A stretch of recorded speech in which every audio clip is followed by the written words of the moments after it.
ठरलं तर मग या मालिकेच्या आजच्या भागात इथे आपण पाहत असतो की सायली आता इथे देवीची पूजा वगैरे करत असते, म्हणजे सकाळची पूजा ती आपटून घेत असते.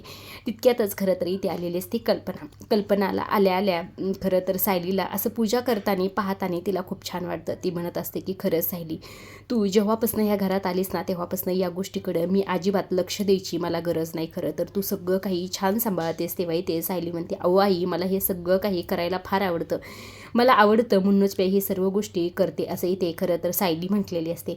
आता इथे कल्पना देखील देवीचं दर्शन वगैरे घेते. कल्पना म्हणत असते, अगं गुढीचे इथे दागिने ठेवले होते मी आणि त्याच्यावर खून म्हणून मी दुर्वा वगैरे ठेवल्या होत्या, ते कुठे गेले? तेव्हा इथे सायली म्हणते, अहो मी घेतलं होतं ते साफ करायला आणि दुर्वा ठेवायची काय गरज होती, खून करायची? अहो इथेच ठेवलेत ना दागिने, त्यामुळे काय गरज हे सर्व काही करायची? तेव्हा इथे कल्पना म्हणते, अगं माझं वय झाले आता आणि मला बऱ्याच गोष्टी कुठे ठेवल्यात हे आठवणच राहत नाही, त्यामुळे मी अशी खून करून ठेवते.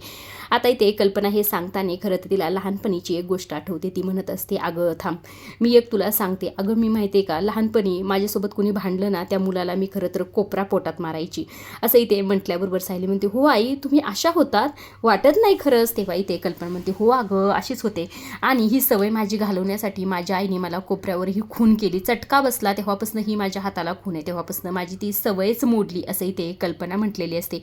कल्पनाचं हे बोलणं ऐकून खरं तर सायलीला आठवलं असतं की खरं तर मला देखील तन्वीची त्या डाव्या खांद्यावरची खून मला पाहिजे आहे, ती खून आणखी देखील असेलच की, असं इथे ती म्हटलेली असते. आता ती थोडा विचार करते आणि तिला एक आयडिया सुचते. ती आता इथे कल्पनाला म्हणत असते की आई तुमच्याकडे एक साडी आहे का ज्याचे काटं खरं तर गोल्डन आहेत, असं इथे म्हटल्याबरोबर कल्पना थोडा विचार करते. म्हणते, हो हो, माझ्या मैत्रिणीच्या मुलाच्या लग्नात मला दिली होती आणि ती कोरीच साडी आहे, तुला देऊ का मी, आणू का परदेशीन, असं इथे म्हटल्याबरोबर सायली म्हणते, नाही नाही मला नकोय, खरं तर तुम्ही ती तन्वीला द्या, असं म्हटल्याबरोबर कल्पना म्हणते, काय तन्वीला साडी दे? खरं तर मला अजिबातच इच्छा नाही माझी तिला साडी देण्याची, पण का म्हणतेच असं म्हटल्याबरोबर सायली म्हणते, अहो आई द्या ना, प्लीज द्या, मी म्हणते म्हणून तरी द्या ना, असं इथे म्हटलेली असते. आता कल्पना म्हणते, अगं साडी आहे पण ब्लाऊज मॅचिंग आहे का तिच्याकडे? तेव्हा इथे सायली म्हणते, अहो आहे तिच्याकडे ब्लाऊज. तेव्हा इथे कल्पना म्हणते, अगं स्लीवलेस, अगं सणासुदीचं असं ब्लाऊज कोण घालतं सांग बरं? तेव्हा इथे सायली म्हणते, अहो जाऊ द्या ना, घरात तर आहेत ना, आपणच पाहणार आहोत, मी म्हणते म्हणून तिला परमिशन द्या घालण्यासाठी. तेव्हा इथे कल्पना म्हणते, तिच्याकडे स्लीवलेस ब्लाऊज आहे हे तुला कसं माहिती आहे? तेव्हा इथे सायली म्हणते, अहो मीच तर तिचे सगळं काम करते, तिचे कपडे मशीनला लावणं, प्रेसला देणं, हे सर्व काही काम मी करते, त्यामुळे मला सर्व काही माहीत आहे तिच्याकडे कोणते कपडे आहेत कोणते नाही, असं इथे म्हटल्याबरोबर कल्पना म्हणते, हो अगं तन्वीचे नाही, अख्ख्या घराचे सगळ्यांचे कपडे तुला माहीत आहेत, कुणाकडे किती आहेत आणि कशा प्रकारे आहेत हे सर्व काही तूच तर बघतेस ना, असं इथे कल्पना खरं सायलीचं कौतुक करत असते. आता इकडे सायलीच माझ्यासाठी एवढं करा आणि तिला स्लीवलेस ब्लाऊज देखील घालून द्या, मी म्हणते म्हणून तरी करा, असं इथे म्हटल्याबरोबर कल्पना म्हणते, हो अगं बरोबर आहे, आता तू म्हणतेस म्हणून आम्ही सर्व काही तुझ्या म्हणण्याप्रमाणेच वागत आहोत, कारण की आम्हाला माहीत पण नाही हे सर्व काही तुमच्या दोघांचं चाललंय तरी काय, मला सांगते का गे एकदा काय चाललंय तुमचं? तेव्हा असं इथे म्हटल्याबरोबर सायली म्हणते, अहो आई थोड्या दिवस आता तुम्ही सगळं करताय ना माझ्या म्हणण्याप्रमाणे, याचं देखील फळ तुम्हाला नक्कीच लवकरात लवकर मिळेल, त्यामुळे आता मी काही सांगणार नाही, लवकरात लवकर तुम्हाला सांगण्याचा प्रयत्न करेल, असं इथे सायली. तेव्हा इथे कल्पना म्हणते, हो ठीक आहे तू म्हणतेस ना तर तुझं मी नक्कीच ऐकेल, असं इथे कल्पना म्हणते. ती म्हणते, चला आता उशीर होईल, पाडवा आहे ना त्यामुळे उशीर व्हायला अजिबातच नको, सगळे काही तयारी कर आणि इथले दागिने देखील पुसून घे, मला खरं तर गुढीसोबत सगळ्यांचे फोटो पूर्ण आजीला पाठवायचे आहेत, त्यांनी मला तसं बजावलंच आहे, असं इथे खरं कल्पना म्हटलेली असते. तेव्हा सायली म्हणते, हो हो आपण लवकरात लवकर तयारी करू, असं म्हणून दोघी आता देवीचं दर्शन घेतात आणि तिथून दोघीही निघून जातात. आता इकडे दुसऱ्या बाजूला सगळ्यांची वेगळी तयारी सुरू असते. इकडे कल्पना पूजेची सगळी काही तयारी ते करत असते, त्याचबरोबर इकडे जी विमल असते आणि सायली असते ती स्वयंपाकाची नैवेद्याची तयारी करत असतात आणि इकडे जे अर्जुन आणि अश्विन असतात ते इथे तोरण बनवत असतात. आता इथे अर्जुनला अजिबातच तोरण बनवता येत नसतं, अश्विन त्याच्यामुळे त्याच्यावर खूप हसत असतो. तेव्हा इथे खरं तर अश्विन म्हणत असतो, काय चाललंय हे तुझं आणि असलं तोरण असतं का कुठे? तेव्हा इथे अर्जुन म्हणतो, अरे तुझंच बघ की, असं यांची जुगलबंदी इथे दोघांची सुरू असते. आता तितक्यातच खरं इथे प्रताप देखील येतात. प्रताप आल्याबरोबर म्हणत असतात की खरं तर मी गुढी उभारायची ना ते सगळं काही स्वच्छ करून घेतलेलं आहे. तेव्हा इथे कल्पनामध्ये, हो ठीक आहे झालं ना, चला मला मदत करायला या इथे, असं म्हटल्याबरोबर आता इथे जे काही प्रताप असतात ते पूर्ण कल्पनाला इथे मदत करायला गेलेले असतात. आता इथे खरं तर अर्जुनने जे काही तोरण बनवलेलं असतं ते इथे दाखवत असतो, तेव्हा इथे सगळेच त्याच्या तोरणाला फार हसलेले असतात. त्यामुळे इथे कल्पना म्हणत असते, काय रे अर्जुन, तू बायकोचा थोडा तरी गुण घेणार आहे, बघ ना तिचं काम कसं असतंय बघ, नीटनाटकं सगळं काही टापटीप, एवढं तरी शिकणार आहे तिच्याकडनं, असं इथे खरं तर कल्पना म्हटलेली असते. तेव्हा इथे अर्जुन म्हणतो, आता काय करणार, चांगलं तर केलंय ना मी, असं इथे म्हटलेलं असतो. तेव्हा इथे अश्विन फार हसत असतो त्याच्यावर. आता इकडे सायली खरं तर त्याला ते जे काही तोरण असतं ते बनवण्यासाठी इथे मदत करायला केलेली असते. आता तितक्यातच खरं तर इथे आलेली असते ती, आता खरं तर तन्वी ही असते ती मुद्दाम लेट आलेली असते. ती आता इथे कल्पनाला म्हणते, आई खरंच मला लेट झालं का, अहो खरं तर मला सकाळीच उठायचं होतं आणि आज गुढीपाडव्याचं सगळं काही आवरायचं होतं, पण मला जरा उशीरच झाला, असं इथे खरं तर तन्वी म्हटलेली असते. तेव्हा इथे कल्पना म्हणते, हो ठीक आहे ग, जाऊ दे काही नको टेन्शन घेऊ, आवरतोय आम्ही. तेव्हा इथे खरं तर कल्पना म्हणते, पण तुझ्यासाठी इच्छा आहे ना तुला काम करायची, तर तुझ्यासाठी काम देखील आहे इथे, असं इथे म्हटल्याबरोबर खरं तर जी तन्वी असते ती मनात विचार करते, अरे बापरे, मी मुद्दाम खरं तर लेट आले होते, मला काम करायचं नव्हतं म्हणून, मला वाटलं ह्या सायलीने सगळं काही काम आवरून घेतलं असेल, पण नाही, मला करावंच लागणार, मला राबावंच लागणार, असं इथे म्हटलेले असते. तेव्हा इथे खरं तर कल्पना म्हणते, काय झालं ग, काय विचार करायचंय ना काम, असं इथे म्हटल्याबरोबर तन्वी म्हणते, हो करायचं ना, मी तुम्हाला काय करते माहिती आहे का, हे पूजाचे सर्व भांडे साफ करून देते. तेव्हा इथे कल्पना म्हणते, अजिबात नाही, ते अजिबात तू करू नको, तुझ्यासाठी माझ्याकडे छान असे काम आहेत 2, तू काय कर, गार्डनमध्ये जा आणि तेवढा लिंबाचा पाला घेऊन ये आणि इकडं साखरेच्या गाठी देखील बनव, असं इथे म्हटल्याबरोबर खरं तर तन्वी म्हणते, अहो मला साखरेच्या गाठी बनवता येत नाहीत आणि खरं तर मला ना ते आता गार्डनमध्ये नाही जात मी, थोड्या वेळाने गेलं तर चालेल का, खूप ऊन आहे बाहेर, असं इथे म्हटल्याबरोबर प्रताप म्हणतात, काय ऊन आहे, मग गुढी कधी उभारायची, संध्याकाळी उभारायची का, असं इथे मुद्दाम म्हणत असतात. तेव्हा सगळेच तिच्यावर हसलेले असतात. आता इकडे खरं तर तन्वी म्हणते, पण मला साखरेच्या गाठी देखील नाही बनवता येत, मी कधी बनवलेल्या नाही. तेव्हा इथे खरं तर म्हणत असते, अहो तन्वीताई कशाला टेन्शन घेताय तुम्ही, मी आहे ना, मी सर्व काही तुम्हाला सांगते, तुम्ही फक्त या, असं इथे म्हटल्याबरोबर तन्वीचा चेहरा बघण्यासारखा झालेला होता. आता इकडे खरं तर कल्पना म्हणत असते की सायली खरं तर जा बरं अस्मिताच्या बाळाला घेऊन ये, असं इथे म्हटल्याबरोबर खरं इकडनं अस्मिता आलेली असते. अस्मिताचं बाळ बघता क्षणी सर्वजण त्याच्याकडे गेलेले असतात. आता प्रताप तिच्याशी छान गप्पा मारत असतात, त्याचबरोबर इथे अश्विन, अर्जुन, सायली आणि कल्पना सगळेजण छान असे बाळाशी गप्पा मारत असतात. त्याचबरोबर बाळाला छान असे सर्वजण गुढीपाडव्याच्या शुभेच्छा देखील देत असतात. आता खरं तर अस्मितासोबतच मागणं सचिन आलेलं असतं. पाहता क्षणी खरं तर अर्जुनला फार राग आलेला असतो. सायली मात्र त्याला शांत करते. आता इकडे खरं तर जो सचिन असतो तो आता कल्पनाला आणि प्रतापला गुढीपाडव्याच्या शुभेच्छा देतो, पण मात्र इथे कल्पना आणि प्रतापने पूर्णपणे त्याला इग्नोर केलेलं असतं, त्याच्याकडे अजिबात लक्ष दिलेलं नसतं. तेव्हा इथे सायली देखील म्हणते, चला बरं माझ्यासोबत तुम्ही रूममध्ये, कारण की आपल्याला चांदीचे भांडे वरनं काढायचे आहेत, चला मला मदत करा, असं म्हणून दोघे आता त्यांच्या बेडरूममध्ये गेलेले असतात. आणि ही कल्पना असते, कल्पना म्हणत असते की तन्वी तुला मी सांगितलं ना लिंबाचा पाला घेऊन ये, जा लवकर घेऊन ये, असं इथे म्हटलेले असते. तेव्हा इथे तन्वी देखील लिंबाचा पाला घेण्यासाठी गेलेली असते. त्यामुळे खरं तर सचिन आणि अस्मिताला माहीत असतं घरचे मुद्दाम हे सर्व काही करत आहेत. आता इकडे जी काही तन्वी असते ती गार्डनमध्ये गेलेली असते. गार्डनमध्ये लिंबाचा पाला घेऊन येते आणि स्वतःच्याच मनाशी बडबड करत, लिंबाशिवाय ह्यांचं सुभेदारांचं जमतच नाही का, खरंच ह्या सुभेदारांनी तर मला परेशान करून सोडले, असं इथे म्हणत असते. तितक्यातच खरं तर तिला कॉल येत होतो, म्हणजे साक्षीचा. आता साक्षीचा कॉल पाहता क्षणी म्हणते, खरंच ह्या साक्षीने आणि सचिनने तर मला कबूतरच करून ठेवला आहे, माझ्या पायाला चिठ्ठी बांधतात आणि इकडून तिकडं मला फिरवत राहतात. खरंच या सदा आणि मैना आणि साक्षी आणि सचिन खरंच मला परेशान करून सोडलं. असे फोन करतात की माझ्या फोनची बॅटरी डायरेक्टच डेड करून टाकतात आणि मॅसेज तर इतके करतात ना, खरंच वैताग आलाय मलाच्याच मनाला. तन्वी बोलत असते. तितक्यातच खरं तिच्या लक्षात येतं, ह्या सदा आणि मैनाने कालपासून मला मॅसेज नाही केला, टपकले काय दोघं देखील. नाही गुढीपाडव्याची तयारी वगैरे करत असतील. लास्ट मॅसेज कोणता होता, कधी केला होता, असंही ते बघायला चाललेले असते. त्याचबरोबर आता इकडे दुसऱ्या बाजूला जे सायली आणि अर्जुन असतात ते आता त्यांच्या बेडरूममध्ये गेलेले असतात, ते चांदीचे भांडे काढण्यासाठी. आता इथे अर्जुन खरं तर चांदीचे भांडे कपाटातून काढून देत असतो. इथे सायली एक एक भांडं गरजेचं आहे ते काढून घेते. तेव्हा इथे तिच्या लक्षात येतं, मी तुम्हाला महिन्याचा मोबाईल दिला होता ना, तेवढा माझ्याकडे द्या, असं इथे म्हटल्याबरोबर अर्जुन म्हणतो, पण तुला कसायला हवा आहे. तेव्हा इथे सायली म्हणते, असं काय करताय हो, महिन्यानी कालपासून तन्वीला मॅसेज नाही, फोन नाही केला, त्यामुळे खरं तर तिला संशय येऊ शकतो, त्यामुळे मोबाईलच्या मार्फत तरी आपल्याला तन्वीच्या संपर्कात राहायला हवं, मॅसेज करायला हवं, असं इथे म्हटलेलं असतं. तेव्हा इथे अर्जुन म्हणतो, खरंच बायको, तू 12वी नंतर शिक्षण सोडायला नव्हतं पाहिजे, तू लॉ करायला पाहिजे होतंस खरंच, असं इथे म्हणून खरं तर कपाटातला मोबाईल त्याने काढून दिलेला असतो. आता इथे सायली खरं तर इथे तन्वीला मॅसेज, काय ग पुरी, तुझा माणूस आज पैसे घेऊन येणार होता ना, तुझ्या बापाची तब्येत लई बिघडली बघ, पैसे लागलीच पाठव, असं इथे खरं तर सायलीने तन्वीला मॅसेज केलेला असतो. आता इथे तन्वी मैनाचा मॅसेज बघतच असते, लगेच मॅसेज आल्याबरोबर ती म्हणत असते खरंच सैतानाचं नाव काढलं आणि सैतानाचा मॅसेज लगेच हजर. कुठे गायब वगैरे झालेत का काय, पण मी पण काय विचार करते कुठे गायब होणार हे असं म्हणून खरं तर सायलीने जो काही मॅसेज पाठवलेला असतो ती इथे वाचत असते. आता मॅसेज वाचल्यानंतर खरं तर ती म्हणते या सदाच्या तब्येतीचं काय नवीनच, आता जाऊ दे मरू दे, मला तरी काय करायचंय.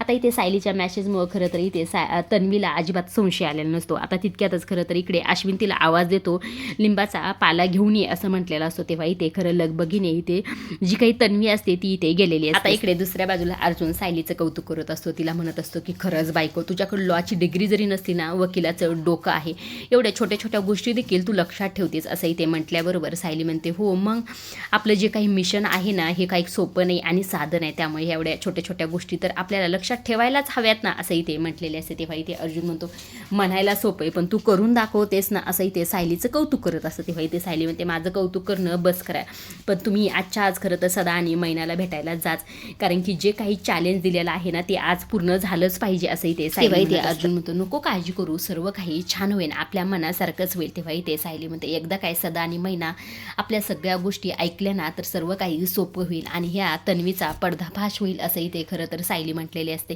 तितक्यातच खरं तर या दोघांना इथे प्रतापने आवाज दिलेला असतं, झाले का नाही तुमच्या दोघांचे भांडे वगैरे काढून असं इथे म्हटल्याबरोबर अर्जुन म्हणतो हो हो झाले आहेत असं म्हणून खरं तर ती भांड्याची पिशवी आणि मोबाईल कपाटमध्ये ठेवून दोघे आता खाली गेलेले असतात. आता इकडे जी काही विमला असते ती आता इथे तन्वीला ज्या काही साखरेच्या गाठी असतात ते बनवायला शिकवत असते. ती म्हणत असते की तुम्ही काय करा, गॅस जरा कमी करा नाहीतर खालून करपून जाईल आणि जी काही लिंबाचे पानं का ते देखील चिरून घ्या असं इथे म्हटल्याबरोबर तन्वी म्हणते काय चाललंय तुझं विमल, ही दोन दोन कामं मी एकत्र कशी करू. तेव्हा इथे विमल म्हणते वहिनीने तुम्हाला हे सांगितलेत ना का, मग मी मदत कशी करू तुम्हाला असं इथे विमल मुद्दाम म्हणत असते.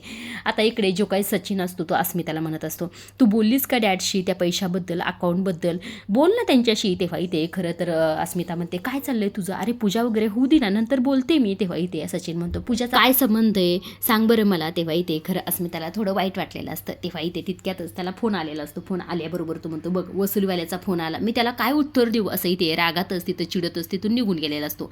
आता इकडे खरं तर कल्पना म्हणत असते चला चला तयारी करून घ्या तन्वी, तोपर्यंत तुझ्या गाठी वगैरे होतील ना करून. तेव्हा इथे तन्वी म्हणते हो हो होऊन जातील ना. आता इकडे सायली आणि अर्जुन देखील इथे आले. तन्वी खरं तर तो पाक चेक करण्यासाठी चाटणार असते. तेव्हा ती हातावर घेते तेव्हा तिला जोराचा चटका बसतो, ती ओरडते. तेव्हा इथे अश्विन तिच्याकडे धावतच जातो. तेव्हा विमल म्हणते अहो तुम्हाला मी हे सांगत होते हातावर घेतात का असं. तेव्हा कल्पना देखील म्हणते अगं तन्वी तुला एवढं सुद्धा माहीत नाही का, नैवेद्याचं ते असं उष्ट करतात का. तेव्हा इथे खरं तर अश्विन म्हणतो काय चाललंय तुमच्या सगळ्यांचं, खरंच ती पहिल्या वेळेस करते त्यामुळे तिची फजिती होऊ शकते ना. तेव्हा इथे प्रताप खरं मुद्दाम म्हणतात ए काय चाललंय रे, सगळे मुद्दाम का चिडवताय तिला, करू दे ना तिला काय करायचं आहे असं इथे म्हटलेलं असतो. तेव्हा इथे अश्विन म्हणतो मी मदत करतो, चल मला सांग काय करायचंय. आता इकडे खरं तर इकडे जो काही अर्जुन म्हणतो हो हो ठीक आहे आम्ही काही चिडवणार वगैरे नाही, फक्त दिवाळीपर्यंत तिच्या त्या साखरेच्या गाठी होऊ दे, म्हणजे आपण काय करू दिवाळीला छान असं दरवाजाला त्या गाठीचं तोरण लावूया असं इथे खरं अर्जुन मुद्दाम म्हटलेलं असतं. त्यामुळे सगळेजण त्याला हसलेले असतात. आता इथे अश्विन मदत करत असतो त्यामुळे खरं कल्पना मुद्दाम म्हणते अरे अश्विन तुला बाहेरच्या पूजेची तयारी करायची ना, तू बाहेर जाते म्हटल्याबरोबर खरं अश्विनला काय बोलावं कळत नसतं, त्यामुळे तो तन्वीची इथे मदत करू शकणार नसतो आणि इथे कल्पना खरं मुद्दाम हे सर्व काही केलेलं असतं. आता इथे खरं तर अश्विन, प्रताप आणि अर्जुन तिघे देखील इथे गुढीची तयारी करण्यासाठी बाहेर गेलेले असतात आणि इकडे तन्वीची फार फजिती असते, सगळं काही काम करत असते त्यामुळे खरं तर इकडे कल्पना आणि सायली तिच्यावर फार हसत असतात. त्याचबरोबर इथे विमलला देखील फार हसायला. आता इकडे सचिन फोनवर म्हणत असतो मला फक्त 2 दिवसाची मुदत द्या, खरं तर माझ्या बायकोच्या अकाउंटचा काहीतरी प्रॉब्लेम चाललाय म्हणून मला उशीर होत आहे, तुमचे सगळे पैसे मी 2 दिवसात परत करतो असं इथे खरं तर इथे सचिन जो असतो तो 2 दिवसाची मुदत मागत असतो. आता त्याला इथे मुदत मिळालेली असते, मात्र सचिनचं बोलणं इकडे अर्जुन, अश्विन आणि प्रतापने ऐकलेलं असतं, त्यामुळे अर्जुन खरं त्याच्या अंगावर धावून जातात. तेव्हा इथे प्रताप खरं त्याला शांत करतात, म्हणतात सणासुदीची अजिबात भांडण नकोय, आपल्याला काम आहे असं म्हणून ते तिघेही गुढीची तयारी करण्यासाठी गेलेले असतात. आता इथे सचिनने तिथनं काढता पाय काढलेला असतो आणि आतमध्ये घरात गेलेला असतो. आता इथे खरं तर ह्या तिघांनी छान अशी गुढी इथे सजवलेली असते, गुढी आता घरात सगळ्या लेडीजची देखील तयारी झालेली असते. सायली देखील इथे छान अशी साडी घालून छान अशी तयार होऊन आलेली असते. त्याचबरोबर इकडे कल्पना देखील रेडी होऊन आलेली असते, मात्र तन्वी रेडी व्हायची राहिलेली असते. तेव्हा इथे खरं कल्पना सायलीचा जो काही प्लॅन असतो ती इथे करणार असते. ती तन्वीला आवाज देते आणि म्हणत असते तन्वी खरं तर ही माझी साडी आहे, तुला मी देत आहे असं इथे म्हटल्याबरोबर तन्वी फार खुश होते. काय तुम्ही माझ्यासाठी ही साडी दिली, खरंच मी खूप खुश झाले असं इथे म्हटलेले असते. तेव्हा इथे कल्पना म्हणते हो अगं तुझ्यासाठी दिली आहे, खरंच माझी खूप इच्छा आहे की तुझी माझी साडी तू घालावी म्हणून असं इथे म्हटल्याबरोबर तन्वी फार खुश झालेली असते. ती मनातच विचार करते माझ्या जाळ्यात सगळे काही अडकलेले आहेत, माझं हे खोटं सगळ्यांना पटलेलं आहे, सायलीला साडी न देता मला साडी दिली आहे असं इथे खरं तर तन्वी स्वतःच्याच मनाशी बोलत असते. आता इथे कल्पना म्हणते एक सांगू का पण साडी आहे मात्र याच्यावरचं ब्लाऊज नाही बघ, तुझ्या मापाचं ब्लाऊज नव्हतं माझ्याकडं, त्यामुळे खरं तुझ्याकडं ब्लाऊज असेल ना. तेव्हा इथे तन्वी म्हणते हो आहे पण स्लीवलेस ब्लाऊज आहे, सणासुदीचं स्लीवलेस ब्लाऊज चालेल ना घातल्यानं असं इथे म्हटल्याबरोबर कल्पना बोलायच्या आधीच खरं तर इकडं जी सायली असते ती येते आणि म्हणत असते काय स्लीवलेस ब्लाऊज आणि सणासुदीचं पाडव्याचं स्लीवलेस ब्लाऊज कोण घालतं ग असं इथे म्हटल्याबरोबर अगं सायली तुझा काय संबंध आहे ग, तिला जे घालायचं ते घालू दे की, आणि असं कुठं लिहून ठेवलंय की सणासुदीचं स्लीवलेस ब्लाऊज घालायचं नाही म्हणून, आपल्या घरात सगळ्यांना फ्रीडम आहे, काय करायचं ते त्यांचं ते बघून घेतील असं इथे म्हटल्याबरोबर खरं तर सायली म्हणते अहो गुढीपाडवा आहे पण. तेव्हा इथे कल्पना म्हणते अगं काय चाललंय तुला सांगते ना एकदा मी, तिला काय करायचंय तर करू दे असं इथे रागातच मुद्दाम म्हटलेले असते. तेव्हा इथे तन्वीला फार बरं वाटलेलं असतं. खरंच आई मला तू साडी दिलीस ना मला फार छान वाटलं, धन्य धन्य झाली मी असं इथे म्हटलेले असते. तेव्हा इथे कल्पना म्हणजे जा जा लवकर आवरून ये बरं तू असं म्हणून ती निघून गेलेली असतात. आता इकडे खरं तर तिच्यावर इकडे कल्पना सायली आणि विमल फार हसत असतात. तेव्हा इथे कल्पना म्हणते बघितलंच का तिची ॲक्टिंग धन्य धन्य झाले म्हणे असं म्हणत होती. तेव्हा इथे सायली देखील कल्पनाच्या ॲक्टिंगची कौतुक करत असते. आता इकडे जी तन्वीला साडी भेटलेली असते त्यामुळे ती फार खुश झालेली असते. आता साडी ठेवते आणि म्हणत असते ह्या लिंबाच्या खरंच हाताचा खूप वास येतोय पण जाऊ द्या ना, आज सायलीला साडी नाही भेटली आणि मला साडी भेटली म्हणजे किती आनंदाचा दिवस आहे आज, चला चला तयार झालं पाहिजे असं म्हणून खरं तर कपाटातले ब्लाऊज काढते आणि ती तयारीला लागते. आता इकडे बाहेर सगळी काही तयारी झाली, सायलीने जे काही नैवेद्याचं ताट असतं ते देखील रेडी करून ठेवलेलं असतं. तेव्हा इथे कल्पना म्हणते हो हो सगळं काही छान आहे आणि परफेक्ट आहे, नको काळजी करू असं इथे खरं तर कल्पना म्हटलेली असते. आता इथे सायली म्हणत असते तुम्ही काय करा मुद्दाम तन्वीला गडबड करा आणि मी साडी नेसायला तिला जाते असं इथे खरं तर सायली मुद्दाम म्हटलेली असते. त्या दोघी आता बाहेरच्या खिडकीत आलेल्या असतात आणि तन्वीलाही ते आवाज देत असतात, फक्त कल्पना आवाज देत असते बरं का.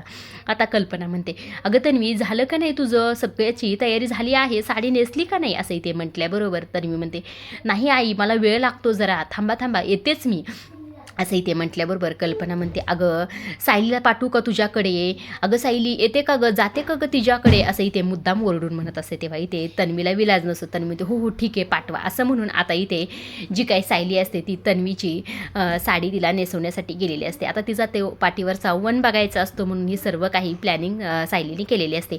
आता तिच्या मिऱ्या वगैरे सगळ्या काही व्यवस्थित करते, त्यानंतर खरं तर तिचा पदर देखील लावून देते. पदर लावताना खरं तर तिला पदराची जी पिन असते ती लावताना खरं तिला तो वन दिसतो. वन बघितल्याबरोबर ती म्हणत असते म्हणजे हीच बबली लोखंडे आहे, म्हणजे हा सगळ्यात मोठा पुरावा आहे आपल्यासाठी असं इथे जी काही सायली असते ती म्हणत असते. तिला खूप मोठा धक्का बसलेला असतो हे सर्व काही बघून.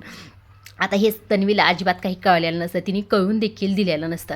आता तिला पदर वगैरे सर्व काही दिलेला असतो आणि सायली तिथून निघून गेलेली असते. तिला म्हटलेली असते की तुझं बाकीचं आवरून पडदिशीन बाहेर ये. आता इकडे जी काही तन्वी असते ती बाकीचं आवरून इथे बाहेर येणार असते. आता इथे सायली बाहेर गेलेली असते, सायलीने तिचं काही सर्व काही काम केलेलं असतं. इकडे आता सायली किचनमध्ये विमलशी बोलत असते. तितक्यातच खरं तर इकडनं जे काही अस्मिता आणि सचिन आलेले असतात. सचिनचा एकच रट्टा असतो, तू डॅडशी बोललीस का, त्यांना बोल की बँकेचं काम झालं का नाही. तेव्हा इथे अस्मिता म्हणते काय चाललं इतकी का कशाला घाई लावतोस, अरे आपल्याला गरज नाही ना आता. तेव्हा इथे सचिन म्हणतो असं काय करतेस, अरे गरज आहे म्हणूनच तर म्हणतोय ना. तेव्हा इथे अस्मिता म्हणते अरे पण मी असं नाही त्यांना लावू शकत, आणि आज पाडवा आहे, आज कोणती बँक उघडी असेल, आज कोणतंच काम होणार नाही. तेव्हा इथे सचिन म्हणतो जरी पाडवा असेल बँक बंद असेल तरी त्या मॅनेजरशी त्यांची ओळख असेल ना, त्यामुळेच त्यांनी सर्व काही मॅनेज केलेलं आहे. आता इथे खरं सचिनला प्रतापवर संशय असतो. तेव्हा इथे अस्मिता म्हणते असं काय करतोस, हे तुला असं का वाटतंय की त्यांनी हे सर्व काही केलेलं आहे, आणि करूया ना उद्या बघूया ना असं इथे म्हटल्याबरोबर खरं सचिन रागातच तिला चिडतच तिथून निघून गेलेले असतात. आता इथे अस्मिताला थोडं वाईट वाटलेलं असतं, ती रडत असते. तेव्हा इथे सायली तिला समजवण्यासाठी आलेली असते की सणासुदीचं असं डोळ्यातून पाणी अजिबातच काढू नका, पण डोळ्यातून पाणी नेमकं कुणामुळे येते याचा विचार नक्कीच करा. आता इथे अस्मिता डोळ्या पुसते आणि खरं तर तिथनं निघून गेलेली असते. सगळं काही इथे तिला विषय हा वाढवायचा नसतो. आता इथे खरं तर विमल देखील सायलीला सांगते तुम्ही नका काळजी करू, आपण ज्याची काळजी करतो त्यालाच जर चिंता नसेल तर कशाला टेन्शन घेताय असं इथे खरं विमल सायलीला म्हणत असते. आता इथे सगळेच जण गुढीची पूजा करण्यासाठी बाहेर आलेले असतात. आता इथे जी काही सायली असते ती जो काही तन्वीच्या डाव्या खांद्यावरचा वन बघितलेला असतो तो इथे सायलीने अर्जुनला सांगितलेला असतो की मी तो माझ्या डोळ्यांनी तो वन बघितलेला आहे. अर्जुन म्हणतो म्हणजे आपल्याकडे खूप मोठा पुरावा आता आहे, आता सर्व काही समोर येईल असं इथे खरं अर्जुन म्हटलेला असतो. आजच्या पुरतं एवढंच. अशा डेली मालिकेच्या अपडेट जर तुम्हाला जाणून घ्यायला आवडत असतील तर आपल्या चॅनलला जरूर